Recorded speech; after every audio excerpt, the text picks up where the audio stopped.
Disabilities Redefined with Dr. Wagner. I am here. I'm yours truly, Dr. Wagner, Truitt. Please call me Truitt, David.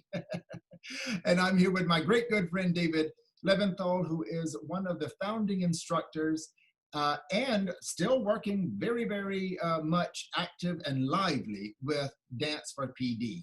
David, so good to see you again. I think it's been about 2 years, right? It's been 2 years, Truitt, and it's wonderful to be back on your show. Thank you for having me. Thank you. I kept, as I just told you before we started filming, I kept saying, let me reach out to David. But David, first of all, what is Dance for PD? Because we all know in New York City, but those people outside of New York, tell us what you do, what's going on over there, and this great dance group you've got going on.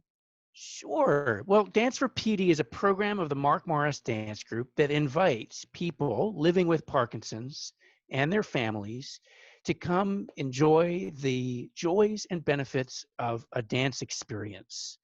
We've been offering dance classes for people with Parkinson's for about 19 years now, Truitt. It's hard to believe.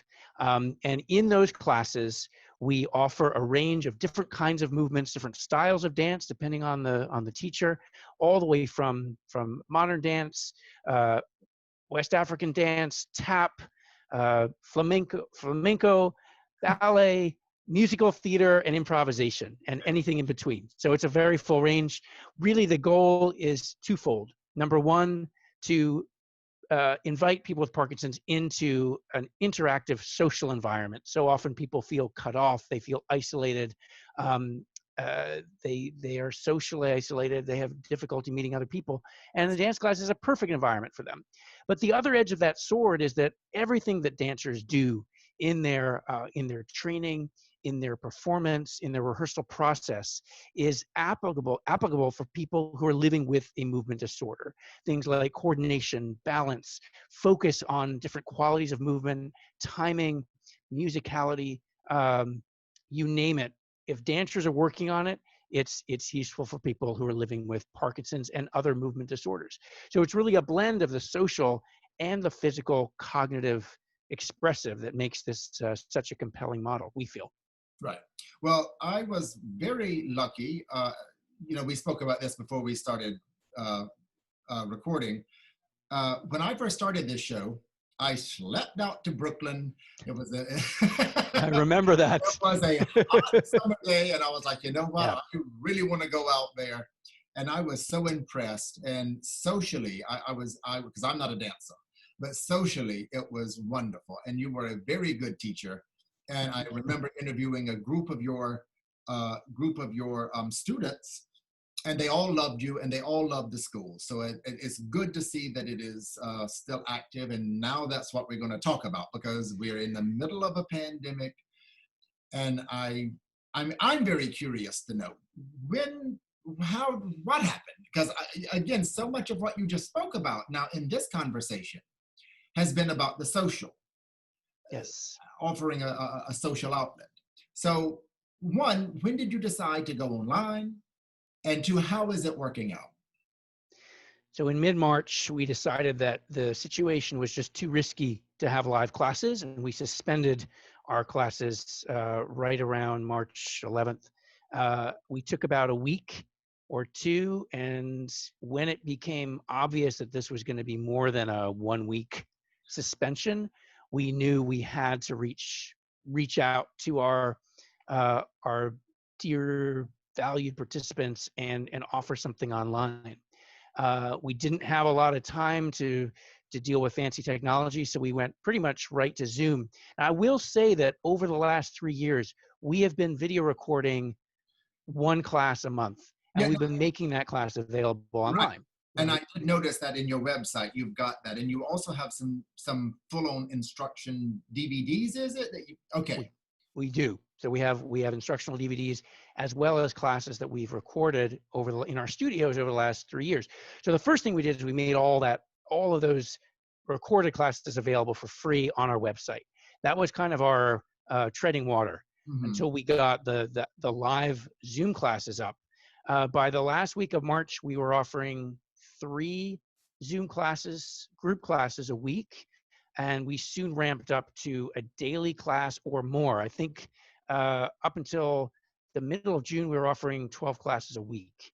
Now, some of that was dance, some of it was yoga, Pilates, meditation, really a full range, as well as singing. So what we realized very early on through it is that the silver lining in this is that from an accessibility standpoint, for those who can access technology, Zoom provides an intimate, engaging, socially connective environment for Mhm. people living with Parkinson's and other movement disorders. And in some ways, our audience grew because there were people who just couldn't come to a studio class. It Yeah, was too difficult for them yeah, to make it through the yes, city, right? right, yes. And yeah, That's great. and That's great. so from an accessibility standpoint, Zoom gave people access to an experience in their homes live in a social setting. So what we started doing, and we're still doing it now, is about a 45-minute movement experience followed by breakout rooms where people can, because our classes are big.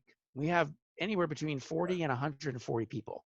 So after the movement experience, people go into smaller breakout rooms, 5 to 6 people a room, and they have a much more intimate social conversation where they can connect and share good things, bad things, and just have that conversation. That is amazing. Now you said that it was the middle of March, and by the end of March you were offering 3 classes, was it? And then you quickly graduated into a 1 class a day. Yeah, Wow. Thank yeah. you, David. Sometimes 2 classes a day. Yeah. Well, it was the other part of this was that the company members, the Mark Mars Dance Group, also had a dramatic change in their schedules, Right. and so they had more availability to teach. Many of them are trained in the Dance for PD methodology, and so they came on board to be able to offer more classes than we're normally able to offer. The other thing I do want to say, though, and this is just a kind of a pullback from an earlier statement I made. I said if people had internet technology at home, and what we realized in this is that if we weren't careful, this crisis could exacerbate the technological divide that we were already aware of in our community and really cut people off entirely, right? If you don't have access to Zoom, if you don't have internet at home, if you don't have a computer, you're really cut off. So Mm. as much as we were quite proud of what we were offering, we also wanted to say, all right, who is not in those classes and who really is kind of, drifting off into the sea. And so we also started a program that was geared for people who maybe only have a phone at home. And we created a dance by phone resource. And this is also something we're really proud of, and we want to build out a little bit more. With this resource, you can call up any time of day or night and dial a series of extension numbers, just as you would on any kind of switchboard, and hear a narrated musical dance activity. And you can follow along with that activity. You can do that on a cell phone. You can do that on a landline, on a speakerphone, anything that that you can dial up. But you do not need a computer for that.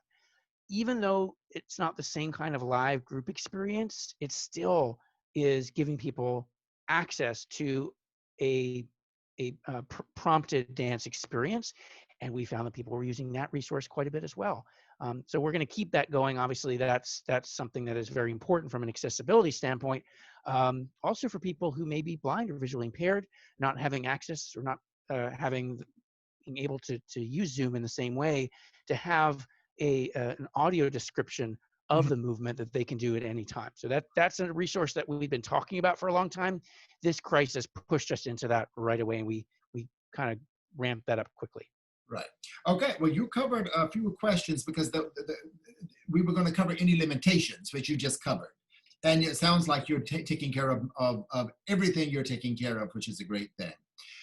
Final 2 questions. As an instructor, and when I was there, I remember you were in the middle of the room and the communication was great. How has this been for you? Because as an instructor, I'm sure you also feed off the energy of a group.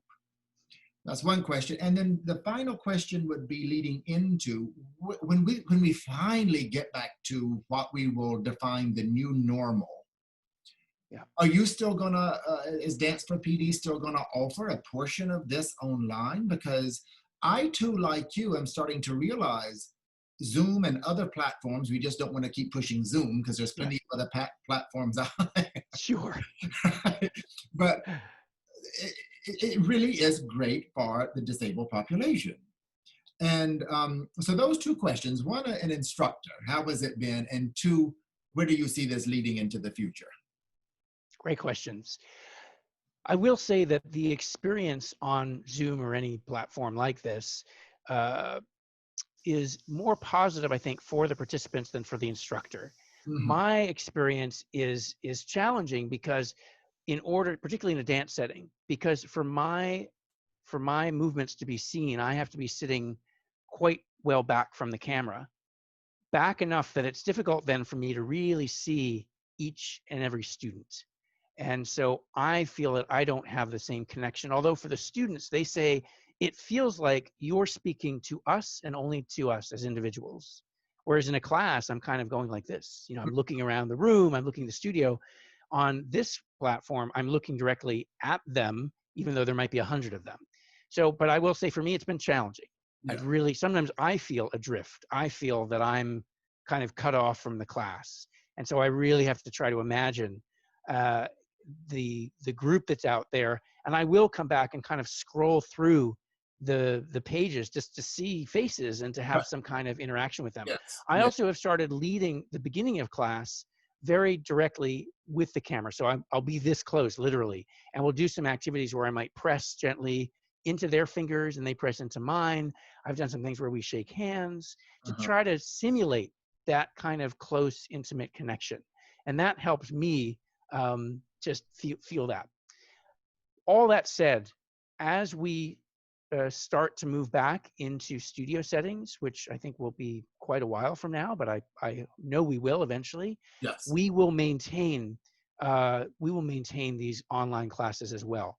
We may not do it at the same frequency that we're doing it now, sort of a daily class, but this has become such an important critical resource for us.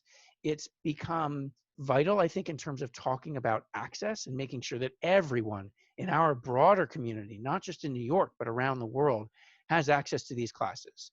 Right now, when we're teaching, we have people signing in from Europe, from Asia, from Australia, from all over the US, and we want to maintain those connections. A lot of those folks don't have a live class in their community, and this is a way for them to connect with us and to connect with this experience. So the short answer is yes, we will maintain this resource.